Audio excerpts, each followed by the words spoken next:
দেখো, আগের দিনের ক্লাসে যে বাইনারিটা নিয়েছিলাম, যে নাম্বারগুলো, সেই নাম্বারগুলোয় কোথাও পয়েন্ট ছিল না।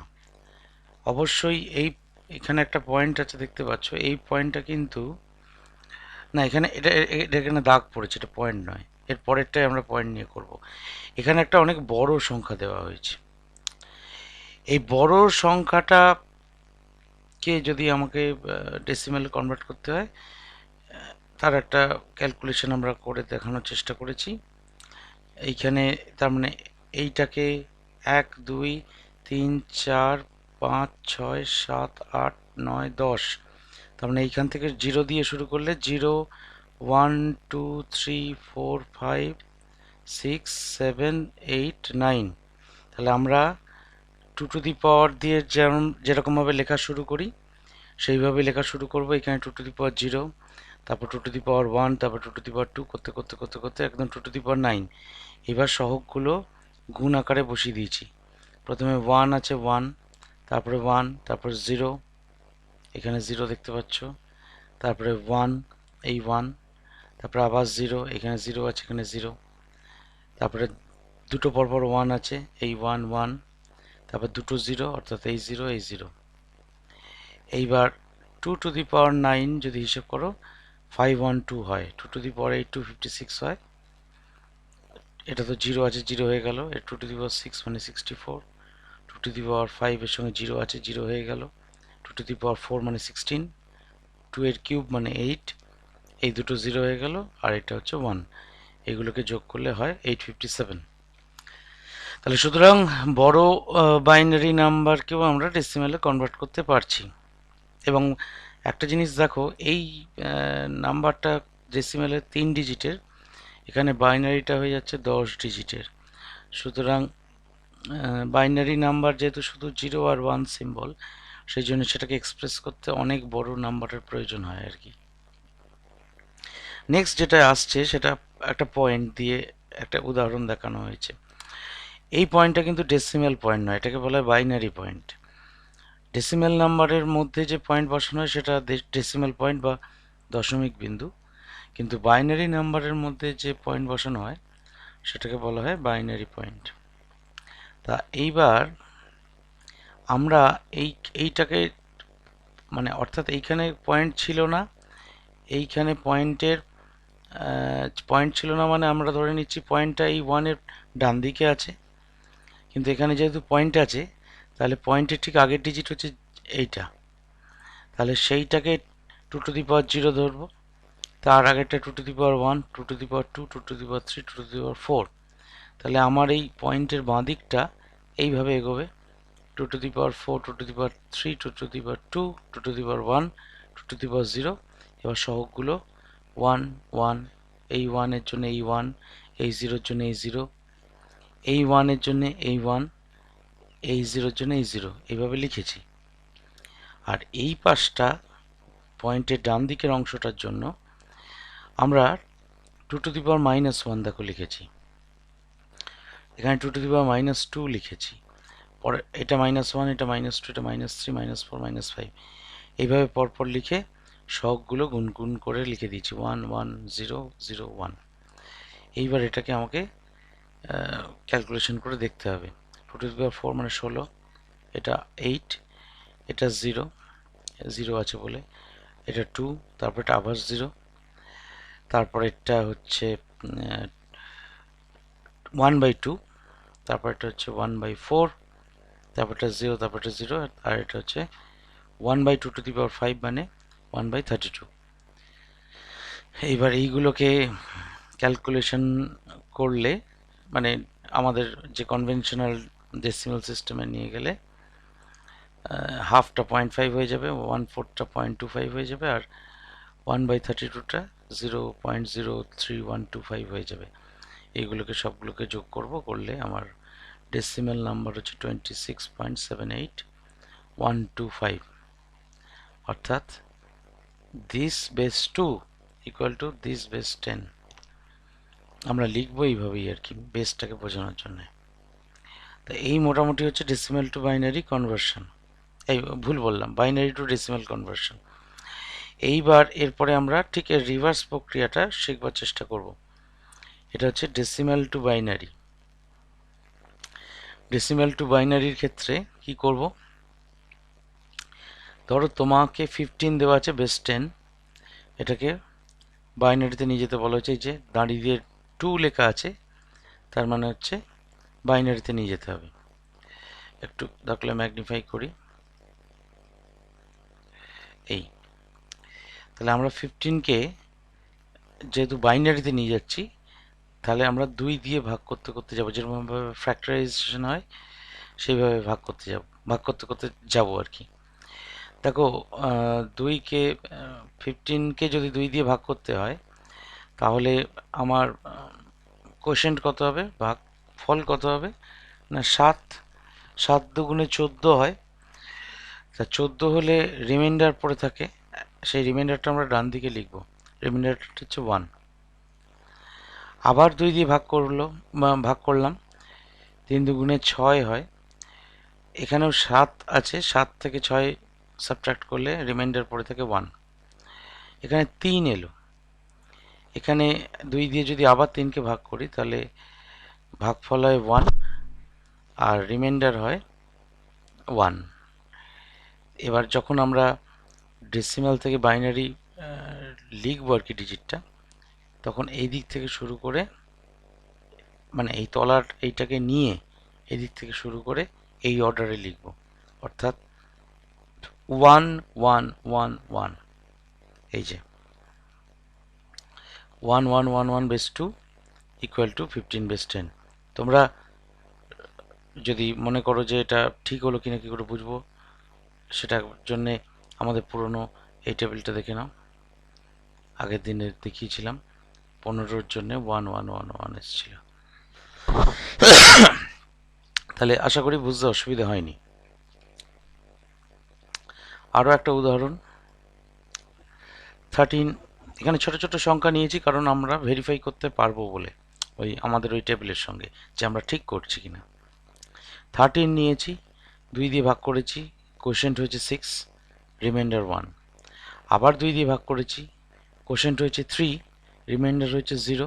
3 দুগুণে 6, রিমাইন্ডার কিছু থাকে না। আবার 2কে ভাগ করেছি 2 দিয়ে ভাগ করেছি 3কে, তাহলে কোশেন্ট হয়েছে 1, তাহলে সেই রিমাইন্ডার এখানে ভাগ শেষ এখানে 1।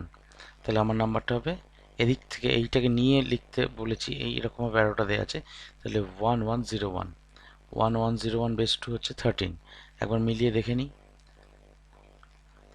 13 হচ্ছে এই যে 1101, তাহলে এই লিস্ট অনুযায়ী ঠিকই আছে। নেক্সট, এখানে একটু বড় সংখ্যা, যেটা আমাদের ওই লিস্টে নেই সেরকম একটা সংখ্যা 37। এটা ডেসিমেলে দেওয়া আছে, এটা বাইনারিতে কত হবে। 37কে 2 দিয়ে ডিভাইড করেছি, 18 দুগুণে 36, তাহলে রিমাইন্ডার 1। আবার 2কে 18 দিয়ে ডিভাইড করেছি, 9 হয়েছে, রিমাইন্ডার 0। 2কে আবার 9কে 2 দিয়ে ডিভাইড করেছি, 4 হয়েছে, তাহলে রিমাইন্ডার 1। আবার 4কে 2 দিয়ে ডিভাইড করেছি, 2 হয়েছে, রিমাইন্ডার 0। 2কে 2 দিয়ে ডিভাইড করেছি, 1 হয়েছে, রিমাইন্ডার 0।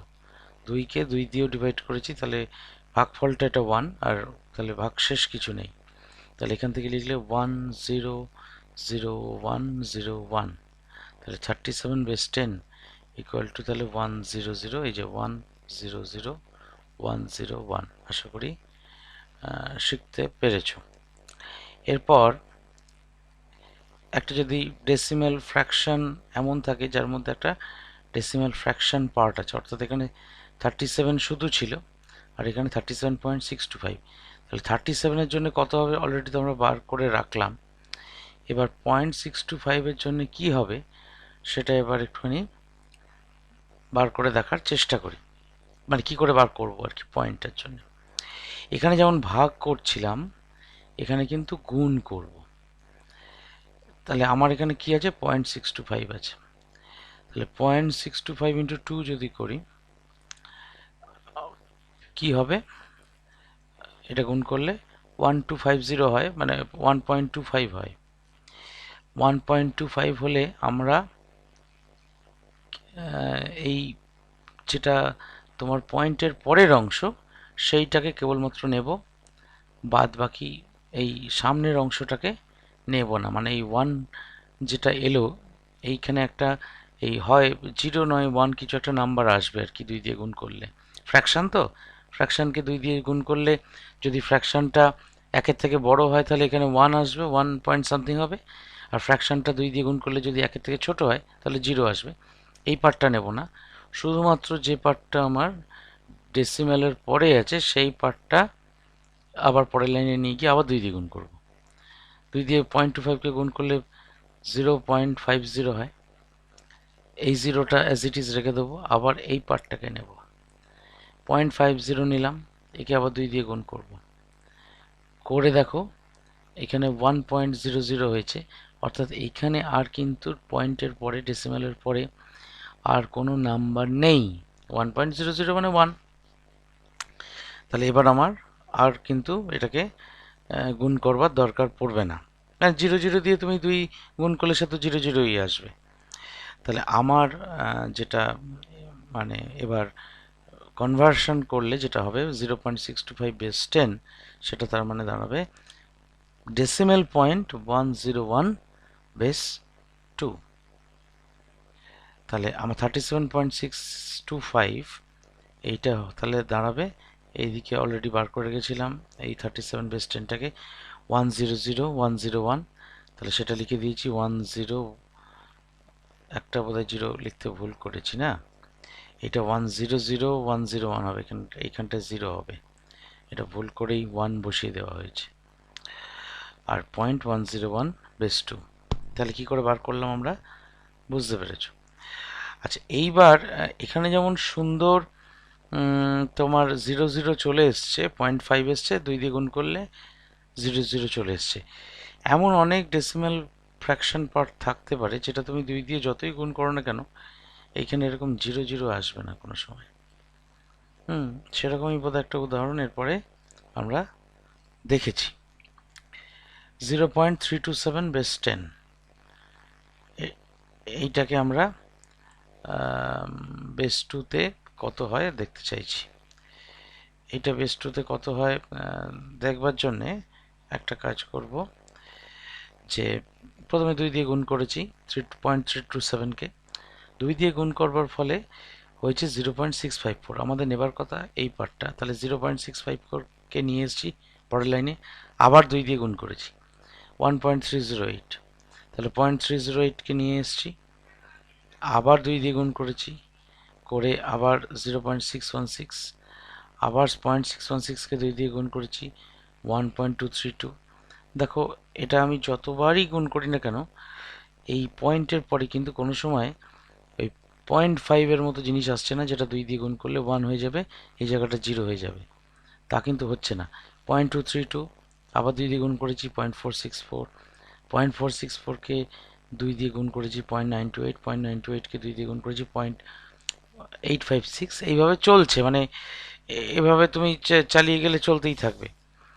তা ব্যাপারটা হচ্ছে যে এই ধরনের ডেসিমাল ফ্র্যাকশনের জন্য আমরা ঠিক যেরকম সেই প্রপার ফ্র্যাকশন থেকে যখন ডেসিমাল ফ্র্যাকশনে নিয়ে যেতাম, সব প্রপার ফ্র্যাকশন কি ফাইনাইট ডিজিটের ডেসিমাল ফ্র্যাকশন তৈরি করতো? কিছু কিছু, যেমন ধরো 1/3, 1/3, 0.3333, মানে যেটাকে রেকারিং বলা হয়, আমরা সেরকম রেকারিংও ব্যবহার করি। তাহলে সেই রেকারিং ব্যবহার করার বদলে এখানে আমরা রেকারিং বলে কিছু হয় না এখানে, মানে এখানে যদিও রেকারিং ফুটকির মতো দেখতে পাচ্ছ, কিন্তু এরপরে এই জিনিসটাই কি রিপিটেড হচ্ছে সেটা তো আমরা শিওর নই, এখানে রেকারিং দেব না, এটার ফুটকি কোনোভাবে পড়ে গেছে আগের পাতার দাগ ফাগ। 0.327 বেস 10 মানে 0 পয়েন্ট কী করে পাবো, এই 0101001, অর্থাৎ 0101001। তুমি চাইলে আরও 4-5টা মানে স্টেপ 2 দিয়ে গুণ করে বার করতে পারতে, তাহলে এইদিকে আরও বাড়তো, তাতে কিছু যায় আসে না। মানে ঠিক যেরকম আমরা পয়েন্টের পর যত দূরে যায় কোনো একটা নাম্বার তার গুরুত্ব কমিয়ে দিই, বাইনারির বেলাতেও তাই আর কি, বাইনারির বেলাতেও যত দূরে যাবে ওই বাইনারি পয়েন্ট থেকে যেতে পারে, তাতে ক্ষতি নেই, কিন্তু আমরা তার ইম্পর্টেন্স দেব না। আমরা এখানে অনেকগুলো স্টেপ নিয়েছি, সুতরাং আর আমার যাওয়ার দরকার নেই, 7টা স্টেপ নিয়ে দেখানো হয়েছে। ক্লিয়ার সকলের কাছে?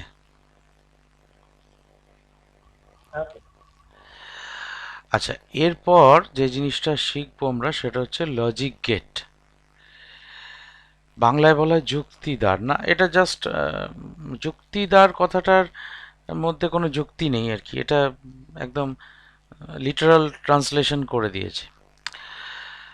অ্যাকচুয়ালি বাইনারিতে দেখছো 0 আর 1 এই দুটো আমাদের তোমার যে নাম্বার আমরা ইউজ করছি এই দুটো নাম্বার হয়, এর বাইরে কোনো নাম্বার হয় না। এই ডিজিটাল ইলেকট্রনিক্সে এই 0 আর 1টাকে নাম্বার হিসেবে ধরো, আমরা একটা সার্কিটের কথা যদি ভাবি, সেই সার্কিটে 0 নাম্বার তাকে যদি বলি সে কিছু বুঝবে না, 1 নাম্বার যদি কিছু বলি সেও কিছু বুঝবে না। তাহলে আমরা এখানে 0 উইল ইন্ডিকেট অফ স্টেট আর 1 উইল ইন্ডিকেট অন স্টেট সবসময়। মানে অর্থাৎ কোনো জায়গায় তুমি যদি সার্কিটটাকে, মানে সার্কিটে ভোল্টেজ দেওয়া আছে ধরো, বিশেষ কিছু কায়দায় বিশেষ কিছু ব্যবস্থায় যখন সার্কিটটা অফ থাকছে, তুমি তার মানে অ্যাজিভ, তার মানে মনে মনে ভাবছো তুমি বাইনারি 0 পেলে। আর সার্কিটটা যখন অন থাকছে তুমি তার মানে বাইনারি 1 পেলে। তা এইবার এই যে কায়দাগুলো সার্কিটের, এই সার্কিটের এই কায়দাগুলো করবার জন্য কিছু কিছু আইসি ব্যবহার করা হয়। আইসি ছাড়াও করা যায়, যেমন নট গেটটা তো ট্রানজিস্টর দিয়েই করা যায়।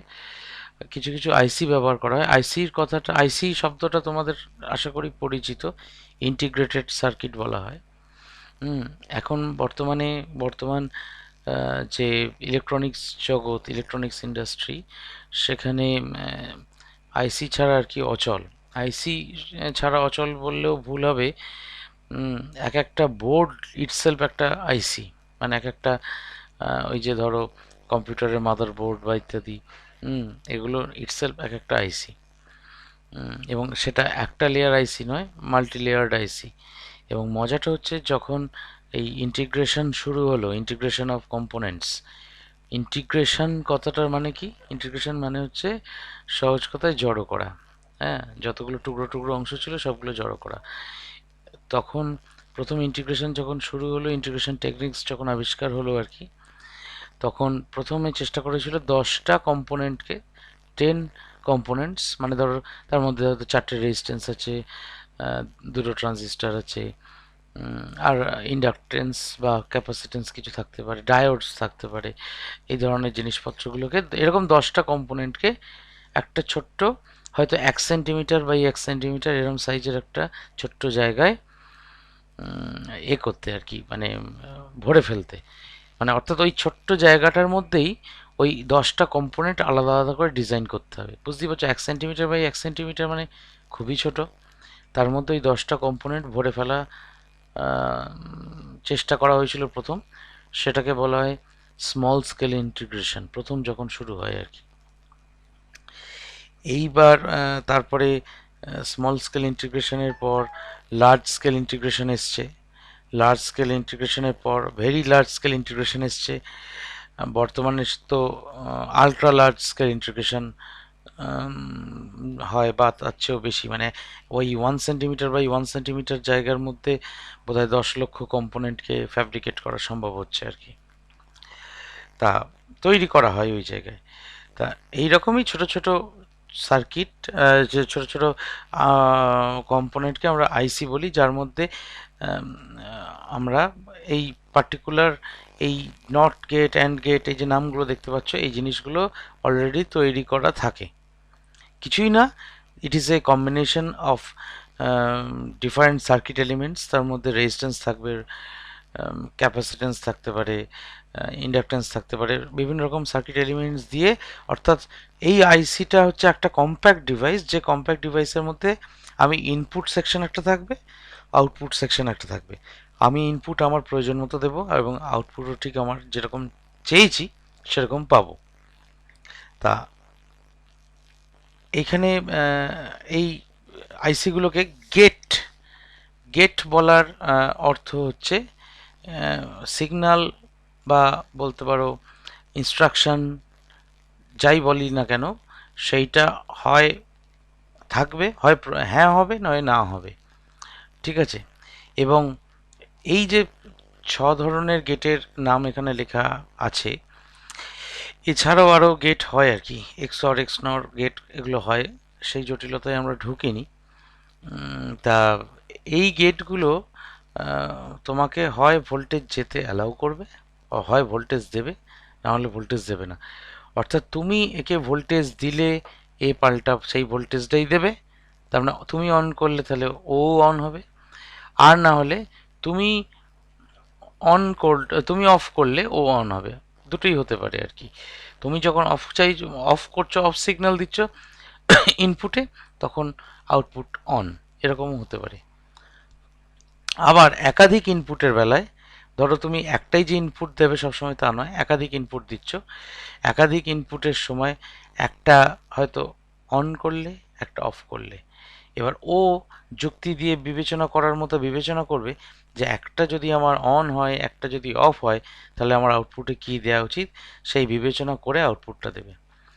তা এই ধরনের আইসিগুলোকে গেটস বলা হয়।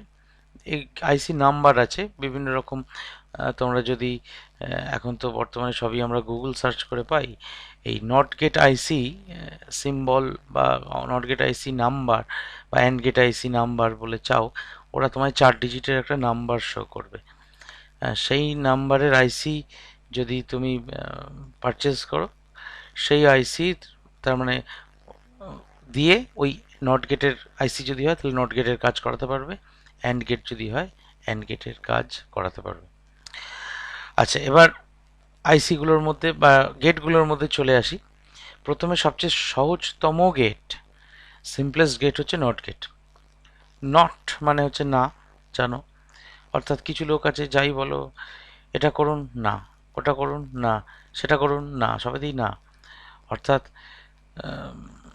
এ হচ্ছে, একে যদি সিগন্যাল দাও, একে যদি ইনপুট সিগন্যাল দাও, সিগন্যাল দেওয়া মানে কি, বাইনারি হিসেবে 1, বাইনারিতে সিগন্যাল দেওয়া মানে 1, সিগন্যাল না দেওয়া মানে 0, বা ইনপুট দেওয়া মানে 1, ইনপুট না দেওয়া মানে 0। অ্যাকচুয়ালি বাস্তবে যেটা করা হয়, এই গেটগুলোর ইনপুটে 5 ভোল্ট একটা পোটেনশিয়াল ডিফারেন্স দেওয়া হয়, বুঝতে পেরেছো? 5 ভোল্ট যখন দেওয়া হয় তখন তার মানে এটাকে বুঝতে হবে বাইনারি 1 দিলাম আমি, আর যখন কিছু দিলাম না তখন বাইনারি 0। এই নট গেটের কাজ হচ্ছে তুমি যখন হ্যাঁ বলবে ও তখন না বলবে, আর তুমি যখন না বলবে ও তখন হ্যাঁ বলবে। অর্থাৎ যারা যারা ধরো ওই মানে ওই সব কথাতে না বলেন, যেটা বলছিলাম, তারা আবার তুমি যদি তাকে বলে এটা করবেন না, না এটা করব, তারা তো উল্টোটাই বলবে সবসময়। তাকে কিছু জিনিস বারণ করলে সেটা তারা বলবে না এটাই করব। তা নট গেটও সেই রকম আর কি। তা এইবার নট গেটের ক্ষেত্রে তোমার এই দেখো, সিম্বলটা, সার্কিট সিম্বলটা এইরকম একটা ট্রায়াঙ্গেলের একটা অ্যারোর মতো একটা কিছু অভিমুখ শো করছে, অর্থাৎ বাঁ দিক থেকে অ্যাজিভ যেন একটা তীর ডান দিকে যাচ্ছে, এইরকম দেখতে। তাহলে বাঁ দিক থেকে ডান দিকে যাচ্ছে মানে বাঁ দিকটা সবসময় আমার ইনপুট, যে কোনো ইন্ডাস্ট্রিয়াল সার্কিট নোটেশনে বাঁ দিকটা সবসময় ইনপুট হয় আর ডান দিকটা আউটপুট হয়। আর এই ট্রায়াঙ্গেলের মাথায় একটা গোল পাকানো আছে, গোল পাকানোর থাকতে হবে আর কি, নট গেটের সিম্বলে এরকম একটা ট্রায়াঙ্গেলের মাথায় একটা গোল পাকানো। এবার এইটা জাস্ট একটা জাংশন, এইটা একটা জাংশন, এই জাংশনে আমি ইনপুট দেব, এই জাংশনে আউটপুট পাবো। এইবার আর নট গেটে সবসময় কেবলমাত্র একটি ইনপুট একটি আউটপুট থাকবে, একাধিক ইনপুট দেওয়ার জায়গা নেই। কারণ একাধিক ইনপুট দিলে তো ও তো সেই সিদ্ধান্ত নেবার মতো জায়গায় আসবে না। মানে তুমি ধরো একটা লোককে, একজন বলছে হ্যাঁ করুন, একজন বলছে না করব না, তাহলে নট গেটের কাজ হচ্ছে সবসময় ইনস্ট্রাকশন যা আসবে তার উল্টো কাজ করা।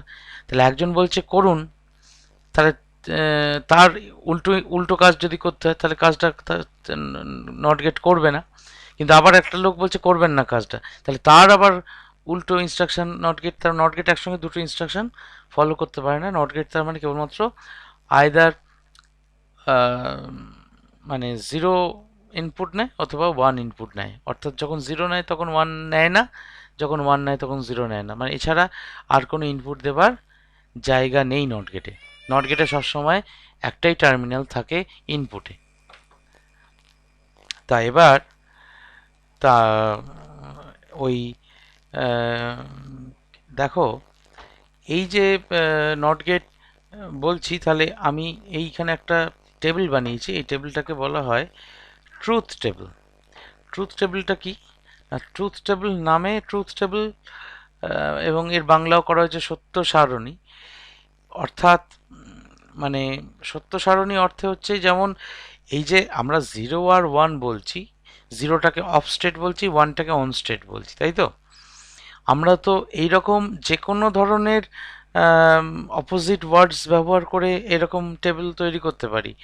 মানে ধরো আপ ডাউন, হাই লো, হ্যাঁ সবসময় জিরো আর ওয়ান নিতে হবে। ধরো হাইটাকে আমরা অন স্টেট বলবো, লোটাকে অফ স্টেট বলবো, বা আপটাকে অন স্টেট বলবো, ডাউনটাকে লো স্টেট বলবো, এরকম নিতেই পারি। তা মানে আমি ওই 5 ভোল্টের যে কথাটা বলছিলাম, দেখো এখানে ছবিতে তাই দেখানো আছে। যখন আমি ইনপুটে একটা 5 ভোল্ট পোটেনশিয়াল ডিফারেন্স দেব, আউটপুটে 0 ভোল্ট পাবো।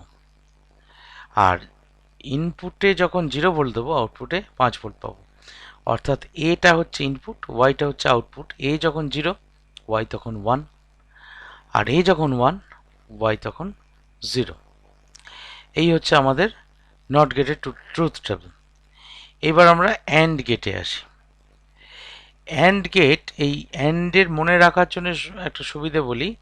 অ্যান্ডের যে ডিটা, এইটা মনে করো সেই ডি, বড় করে আঁকা হয়েছে ডি, এ বি ওয়াই। তা এই অ্যান্ড গেট এর দুটো ইনপুট হতে পারে, তিনটে ইনপুট হতে পারে, পাঁচটা ইনপুট হতে পারে, যতগুলো খুশি ইনপুট হতে পারে। আমরা এখানে 2 ইনপুট অ্যান্ড গেট দেখিয়েছি। মিনিমাম 2 ইনপুটস থাকবে, দুটো ইনপুট ছাড়া অ্যান্ড গেট হয় না। আর ওয়াইটা হচ্ছে আউটপুট। এইবার আমার ট্রুথ টেবিল লিখেছি। ট্রুথ টেবিল কি কি হতে পারে? ট্রুথ টেবিলে দেখো A0 B0, মানে এখানেও 0 ভোল্ট, এখানেও 0 ভোল্ট দিয়েছি। তারপরে A0 B1, এখানে 0 ভোল্ট, এখানে 5 ভোল্ট। A1 B0, এখানে 5 ভোল্ট, এখানে 0 ভোল্ট। A1 B1, এখানে 5, এখানে 5। অর্থাৎ বলতে চাইছি যেটা, যে তোমার এই চারটে কম্বিনেশন ছাড়া আর কোনো কম্বিনেশন হবে না। আমাদের বাইনারি ম্যাথামেটিক্স তাই বলছে 00011011। এটাই তো ডেসিমেলের 0, ডেসিমেলের 1, ডেসিমেলের 2, ডেসিমেলের 3। 0 আর 1 কম্বিনেশনে পরপর এই চারটে নাম্বারই আমরা পাই।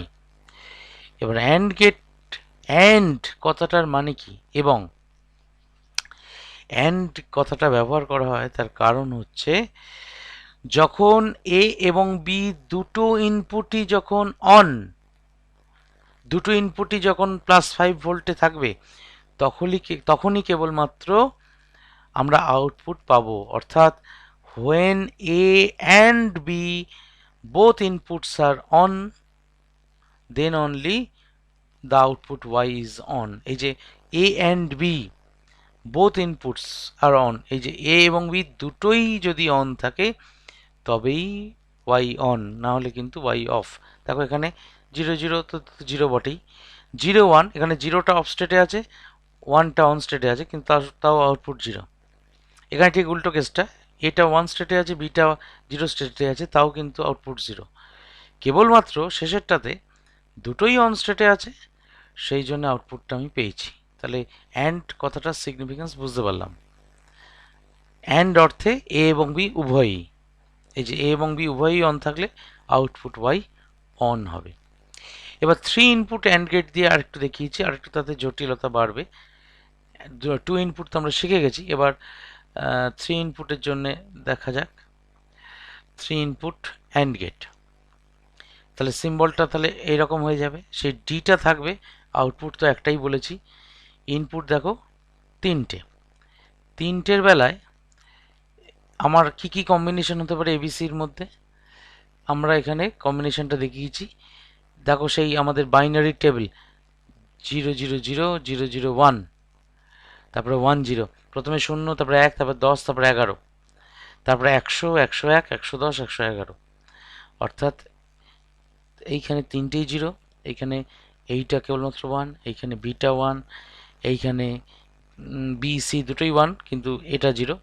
কিন্তু অ্যান্ড গেট বলেছে তিনটে ইনপুট যদি থাকে তাহলে A B C, A and B and C, when all three inputs are on then only the output is on।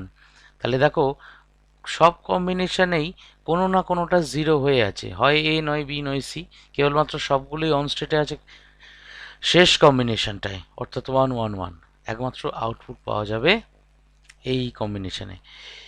এবার তোমাদের প্রশ্ন যেটা মনের মধ্যে জাগছে হয়তো, আমার মনে হয় জাগা উচিত, যে এগুলো নিয়ে করব কি স্যার। বেশ, আপনার কথা মেনে নিলাম, এরকম আইসি আছে যে আইসিতে এরকম ইনপুট 0 0 0 দিলে জিরো হয়, বা জিরোর কোনো কম্বিনেশন থাকলে সবসময়তেই জিরো হয়, কেবলমাত্র ওয়ান থাকলে, সবকটা ওয়ান থাকলে তবেই আউটপুটে ওয়ান পাবো। এবার ব্যাপার হচ্ছে কম্পিউটারের যে কম্পিউটার বলো, কম্পিউটারের মতো যে সমস্ত ডিভাইস আমরা ব্যবহার করি, বা যে সমস্ত ডিভাইসে ডিজিটাল সিস্টেম ব্যবহার করা হয়, বা যে সমস্ত ডিভাইসে কম্পিউটেশনাল টেকনিক্স ব্যবহার করা হয়, সেখানে এই রকম সার্কিটরি ছাড়া ওই রকম জিনিস ডিজাইন করা যায় না।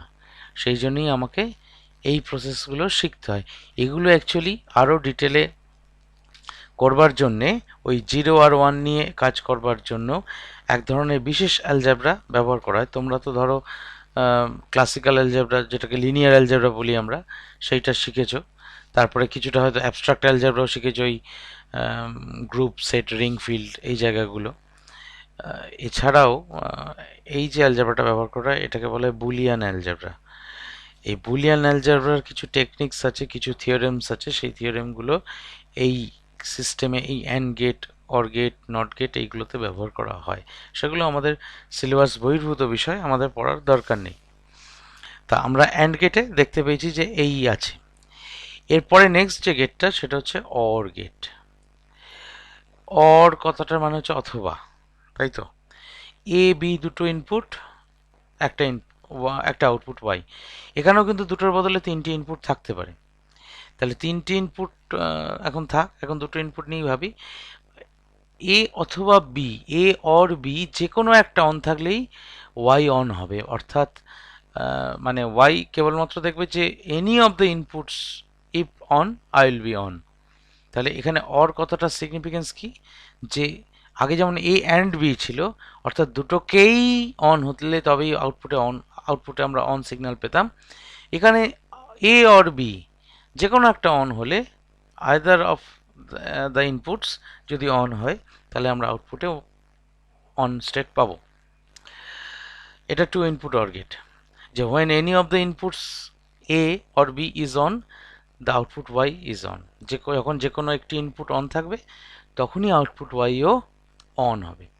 এবার টু ইনপুট অর গেটের জন্য আমরা একটা ট্রুথ টেবিল দেখো, 0 0-তে 0, তাহলে 0 1-এ বিটা অন, এটা নয়, তা সত্ত্বেও কিন্তু ওয়াইটা 1 হয়েছে। এখানে তারপরে 1 0, 1 0-তে এটা 1 বিটা 0, তা সত্ত্বেও ওয়াইটা 1। আর এ বি দুটো তো 1 হলে ওয়াই 1 হবেই। অর গেট বলে দিয়েছে যে যে কোনো একটা অন স্টেটে থাকলে আমি অন দেখাবো। তাহলে এইখানে থ্রি ইনপুট অর গেটের ক্ষেত্রে সিম্বলটা অবশ্য, হ্যাঁ সিম্বলটা নিয়ে আলোচনা করিনি। এই সিম্বলটা এখানেও যে সিম্বলটা এঁকেছিলাম, এটা দেখো সেই বল্লমের ফল্লার মতো, একটু এরকম তীরের মতো এরকম একটু কার্ভ, আর এই দিকটা একটু কার্ভ। এটা যেমন ডি ছিল, এটা একটুখানি এই দিকটা একটু ফোলা, এই দিকটা একটু ফোলা, এখানটা একটু এরকম ফোলা। আর এখানে তার মানে তিনটি ইনপুটের জন্য থ্রি ইনপুট দেখানো হয়েছে। এবিসি এর মধ্যে যে কোনো একটি ইনপুট অন থাকলে আউটপুট অন হবে। তাহলে আমরা এইখানে দেখতে পাচ্ছি 0 0 0 0 কী কী কম্বিনেশন হতে পারে? 0 0 0 0 0 1 0 0 1 0 0 1 1, মানে 0 1 10 11, তারপরে 100 101 110 111। এই অর্ডারটা মনে রেখো কিন্তু।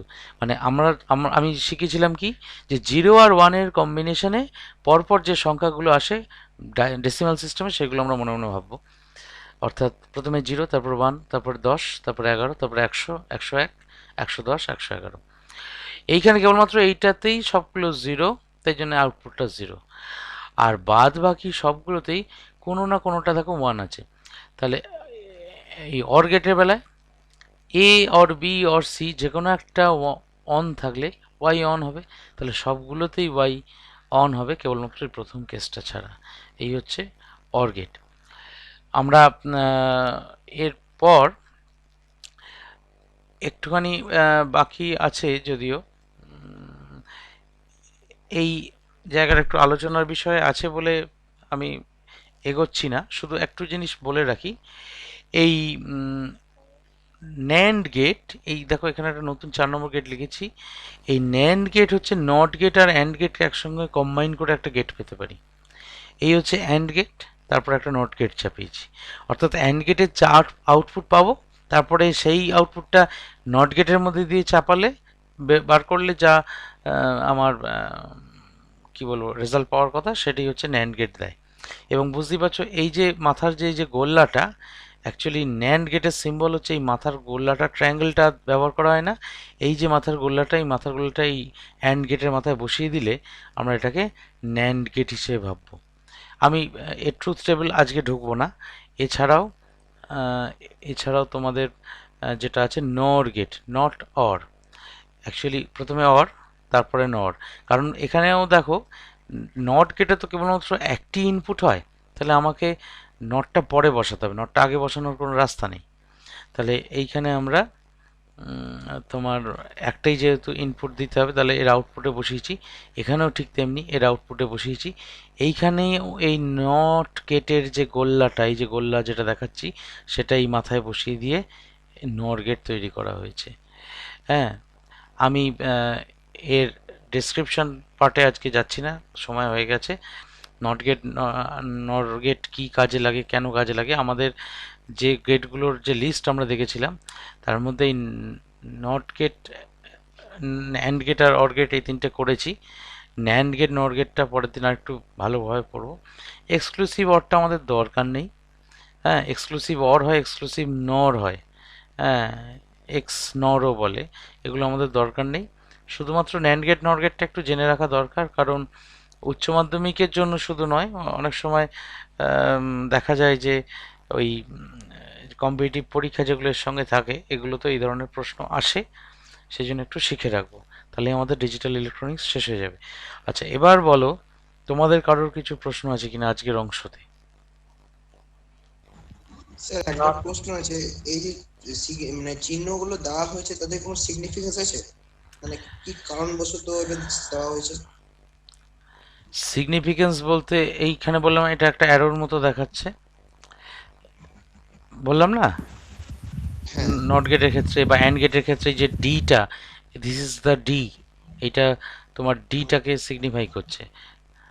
আর অর গেটের এইটা কেন হয়েছে এটা কোথাও আমি পাইনি কোনোদিন, মানে কোনো জায়গায় এক্সপ্লেনেশন পাইনি, why this symbol is used as the symbol for or gate. হুম, আচ্ছা স্যার। আর কিছু স্যার বলো। স্যার বলছি যে ওই আউটপুট কখনো দুটো হতে পারে? গেটের আউটপুট সবসময় একটা, কারণ গেটে আমি আসল কথা একটি আউটপুট নিয়েই মানে তোমাকে কাজ করতে হবে। কারণ তুমি ধরো আহ, ধরো তুমি একটা আমি ব্যাপারটাকে একটুখানি অ্যানালজিক্যালি বোঝাই, যে ধরো একটা কোথাও মিটিং চলছে, মিটিংয়ে তুমি ধরো 10 জন মেম্বার, 10 জন মেম্বার 10 রকম মত দিচ্ছে, 10 রকম মত দিচ্ছে। এবার আম, ধরো 10 রকম মত যদি নাও দেয়, যে হয়তো 5 জন একরকম মত দিচ্ছে, বা দুজন বা তিনজন বা চারজন একরকম মত দিচ্ছে, বাকি অন্যরা আরেক রকম মত দিচ্ছে। তো আলটিমেটলি মিটিংয়ে যেটা সিদ্ধান্ত হবে সেটা তো একটা মতেরই মতকেই নেওয়া হবে। হ্যাঁ, যে তার মানে হয় তার মানে এক পক্ষের মত কথা শোনা হলো, নাহলে অন্য পক্ষের কথা শোনা হলো, বা বলতে পারো 10 জন যদি 10 রকম মত দেয়, তার মধ্যে আলটিমেটলি একটি মতকেই বা একটি সিদ্ধান্তকেই ফাইনাল করে স্থির করা হবে। তাহলে আউটপুট সবসময় মানে সিদ্ধান্তটাই তো আমরা আউটপুট। এই যে সিদ্ধান্ত নিচ্ছে, যে যুক্তি খাটিয়ে যে সিদ্ধান্ত নেবার যন্ত্রটা হচ্ছে ওই লজিক গেট। এই যুক্তি দিয়ে সিদ্ধান্ত খাটাচ্ছে বলেই, সিদ্ধান্ত নিচ্ছে বলেই এর নাম হচ্ছে লজিক গেট। এবং সিদ্ধান্তটা উইল অবভিয়াসলি বি সিঙ্গল। কারণ কি না, কারণ হচ্ছে যে প্রত্যেকটা ইনপুট কিন্তু সিঙ্গল সিঙ্গল। কারণ প্রত্যেকে হয় 0 দিচ্ছে, নাহলে 1 দিচ্ছে, মানে হয় হ্যাঁ বলছে, নাহলে না বলছে। তাহলে আমাকে আউটপুটে 0 আর 1 এই দুটো মধ্যে যে কোনো একটাকে বেছে নিতে হবে। এমন আমি পাওয়া সম্ভব নয় যে 0 1-এর একটা কম্বিনেশন কিছু একটা পাবো। বুঝতে পারছো? হয় আউটপুটটা অন হবে, না হলে অফ হবে। হ্যাঁ স্যার, বুঝলাম। হ্যাঁ। আর আর কিছু আর কিছু প্রশ্ন আছে কারোর? আর যদি কিছু প্রশ্ন থাকে আজকে যতটুকু আলোচনা করেছি তার মধ্যে থাকলে বলো। না স্যার, আর নেই।